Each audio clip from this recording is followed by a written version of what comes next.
Hi, my name is Bruce, and you and I have something in common: sleep apnea. And we're not alone. The fact is, more than 20 million Americans share this problem that's even more widespread than asthma in the adult population.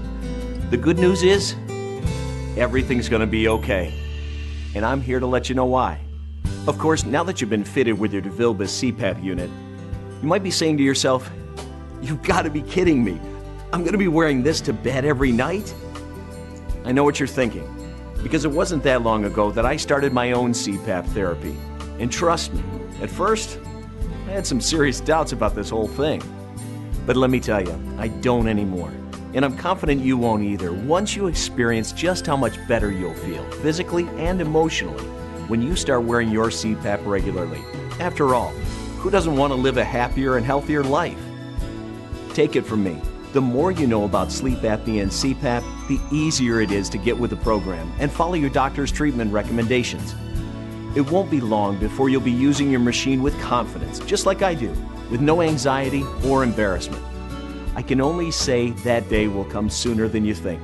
You just need to stick with it. So let me share with you what I've learned about this disorder and its potential consequences on our health. For starters, obstructive sleep apnea, OSA, is a physical blockage of the upper airway, often from excess tissue in the throat area, that prevents air from getting into our lungs.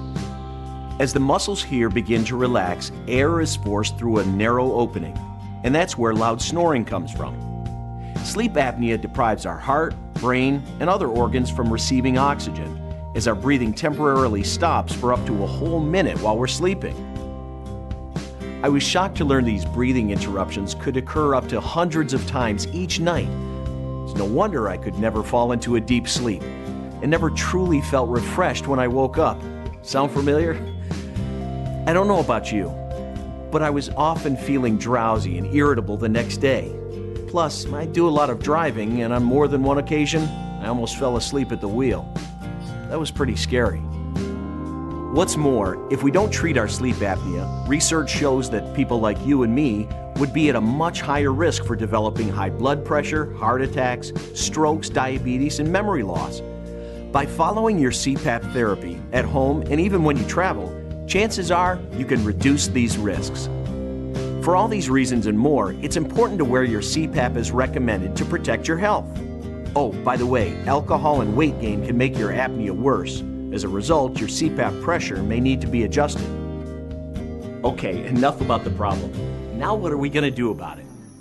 Our doctors recommended the DeVilbiss CPAP. They did their job, now we have to do ours.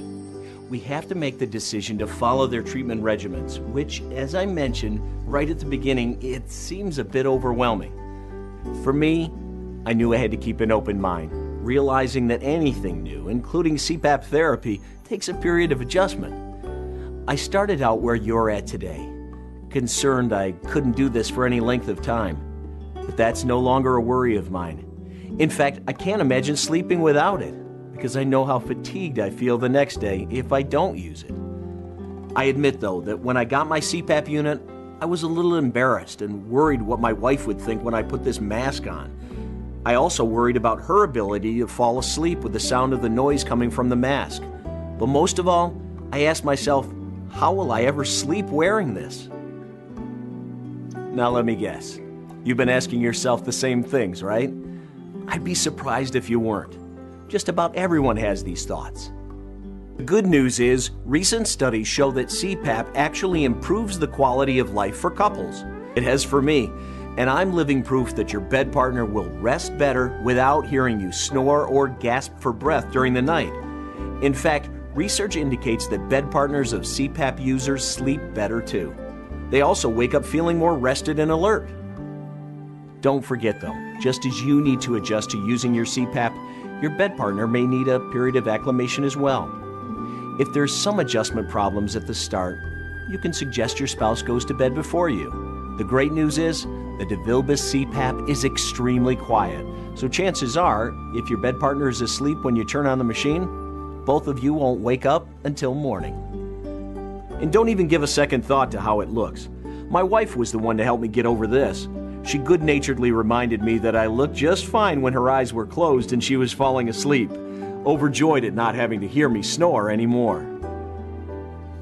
All kidding aside, it's the rare exception, not the rule, when a spouse, significant other, or family member isn't supportive of your CPAP therapy. Because never forget, they only want what's best for you, and hopefully you'll want the same, even though your CPAP therapy may not seem to be what's best at the start. I can remember being somewhat surprised by my reaction to the rush of air and the feeling of having my face covered the first few times I wore the mask. So here's a tip that helped me overcome my initial anxiety, and it will work for you too. Gradually ease yourself into therapy. Attach your mask to the CPAP machine and turn it on. Practice breathing through the mask while watching TV, reading, or even surfing the internet. While you're doing this, practice this simple relaxation exercise. First, take a few big, deep cleansing breaths and release the tension from your body. Place the mask on your face as you turn on the CPAP unit. Close your eyes and clear your mind of all thoughts. Keep your lips closed but not tensed while you let the air pressure fill the back of your throat. Think of your upper airway being kept open by the pressure. Breathe with it, not against it.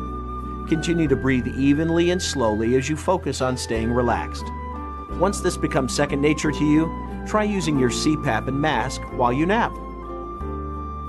I can remember waking up after one of these very restful naps thinking, hey, I'm ready to try this in bed. For the first week or so, I would use my CPAP during the first 3 to 4 hours of nighttime sleep. From then on, I was able to sleep with my mask on throughout the entire night. Also, the DeVilbiss CPAP has a delay feature that runs the machine at a lower pressure and slowly ramps up to your prescribed pressure. This delay in prescribed pressure may allow you to fall asleep more easily. Keep in mind that everyone is different, so don't feel the need to rush the process. Look to take the next step about every 5 days, longer if you need to, and shorter if you can get through the step without feeling anxious. Don't be hard on yourself, because virtually everyone can get through this period of adjustment with a little patience and a positive attitude. Believe me when I say, this is something you can do. If you're not satisfied with your progress during this period of adjustment, don't lose hope. Consult with your doctor or clinician about other strategies that might be available to you. And remember, you are not alone. There are local support groups sponsored by the American Sleep Apnea Association, where you can learn more and talk with others who have sleep apnea. Visit their website, sleepapnea.org, for additional useful information and to locate a group near you. From my experience, though, I think you'll be able to get comfortable with your CPAP without having to seek outside assistance.